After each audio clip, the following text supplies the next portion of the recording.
हाय नमस्कार, मी शुभांगी स्वागत करते तुमचं आपलं मराठी यूट्यूब चॅनेलवर, ज्याचं नाव आहे चव सातारी. तर बघा, आज श्रावणातला आहे पहिला सोमवार, त्याच्यामुळं मी गेलेली आहे महादेवाच्या मंदिरात. तर तिथं बघा भरपूर गर्दी होती आज. इथं महादेवाला जलाभिषेक केलेला आहे. इथं स्वामी स्वामींचं दर्शन घेतलं, गणपती बाप्पाचं दर्शन घेतलं, आणि विठ्ठल रुक्मिणीचं पण दर्शन घेतलं. तर मी इथं नंबरला थांबले होते बघा.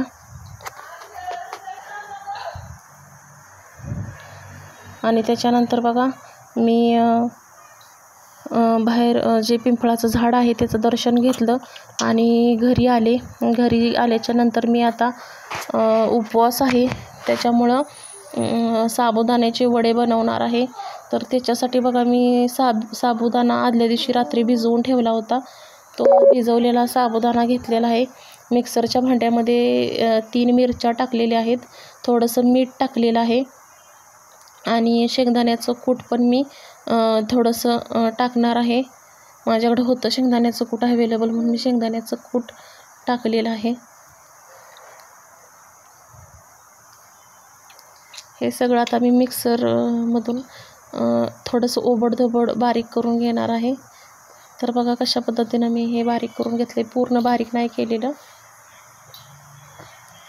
आता ह्याच्यानंतर मी 2 बटाटे उकडवून घेतले होते आधीच.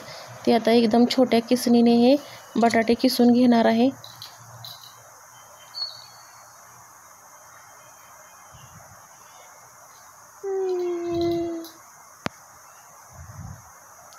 बघू शकताय कशा पद्धतीनं ही एकदम आपण हाताने सुद्धा कुस्करून घेऊ शकतो, पण किसणीनं बारीक केल्यानंतर ते एकदम बारीक होतं, त्याच्यामध्ये चांगलं मिक्स होतं, म्हणून मी किसणीनं बारीक केलेलं आहे,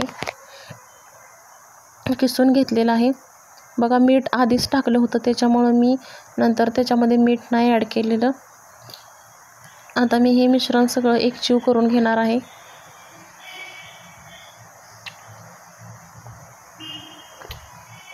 हातानेच मळून घेतलेलं आहे हे मिश्रण मी.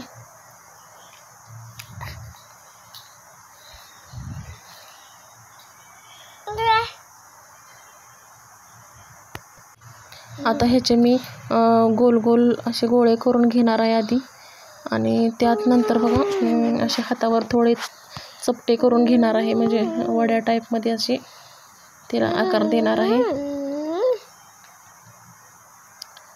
तोपर्यंत मी हे सगळे वडे करून घेतलेले आहेत बघा. आणि इकडं मी गॅसवर तेल तापत ठेवलं होतं.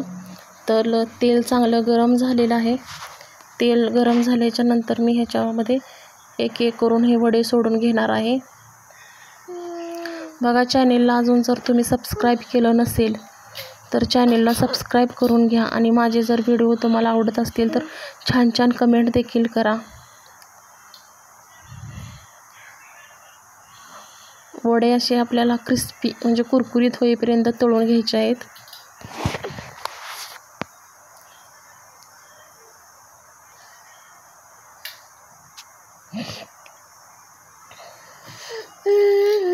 अशा पद्धतीनं बघा तेल थोडं वड्याच्या वरून पण सोडायचं आहे, म्हणजे वडे चांगले कुरकुरीत व्हायला मदत होते. आता मी ही पलटी करून घेणार आहे. बघू शकताय तुम्ही कशा पद्धतीनं वडे झालेले आहेत, एकदम कुरकुरीत, आणि तळले पण छान गेलेले आहेत. जास्त करपवायचे नाही आहेत आपल्याला वडे. तर वडे झालेले आहेत. तर या सगळ्यांनी खायला, आणि धन्यवाद.